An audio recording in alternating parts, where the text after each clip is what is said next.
The latest reports received by UNICEF reveal an alarming spike in kidnappings in Haiti, with nearly 300 cases confirmed in just the first 6 months of 2023, almost matching in 2022, and close to 3 times more than in 2021. Today, 5 million people, or close to half of the entire population, require humanitarian assistance, including 3 million children. Joining us now is UNICEF's Regional Chief of Communications and Advocacy in the Caribbean, Laurent Duvier, is joining us. Welcome. Hello to you.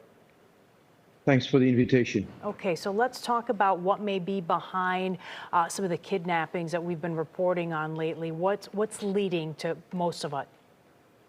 Well, as humanitarians, we feel relieved that the American nurse was released a few days ago. That's really good news. Our thoughts are with her and with her relatives. But we should not forget that as we speak, there are still many who are being held captive and hostage. Kidnapping is not new in Port-au-Prince, in the capital city of Haiti. But what we see that it's increasingly used as a weapon, as a tool by the armed groups, by the gangs, to instill fear, to terrorize communities, and to finance themselves.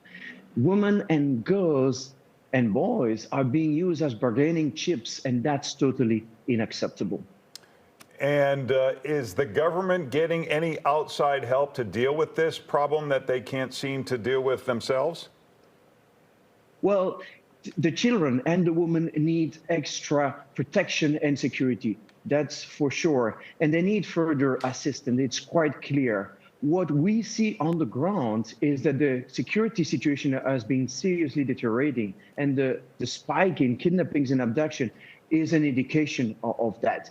That needs to be fixed, that needs to be addressed.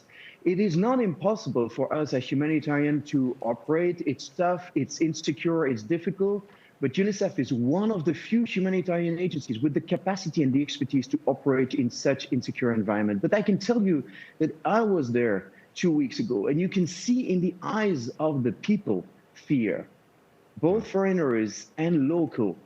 Humanitarian staff, UNICEF staff, they live in fear. You can be kidnapped at any time, at any corner of the capital city right now, and that's something that is very difficult to live with.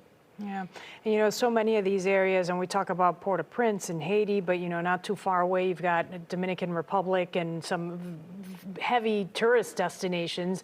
What's being done to address some of the issues that might be faced in that part of the island? Well, we haven't seen so far a huge migration flow because of the humanitarian crisis in Haiti, but it's a chronic problem. It's a chronic issue. We need to make sure that we are able to provide assistance to Haiti in those difficult times to avoid spillover effects for the neighboring country. That is for sure. And that's where it's a problem.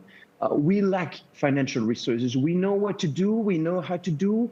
We are, despite the insecurity, despite those difficult conditions, we are delivering vaccines. We are providing water. We are providing humanitarian assistance in many ways, protecting victims and survivors of abduction. But still, we lack financial resources. So far this year, we have only received 15% of the funding needed for Haiti. That's not acceptable. And the local population feels abandoned so far. You remember the earthquake 10 years ago, the world came to help Haiti. But right now, there are only few humanitarian actors left in the country.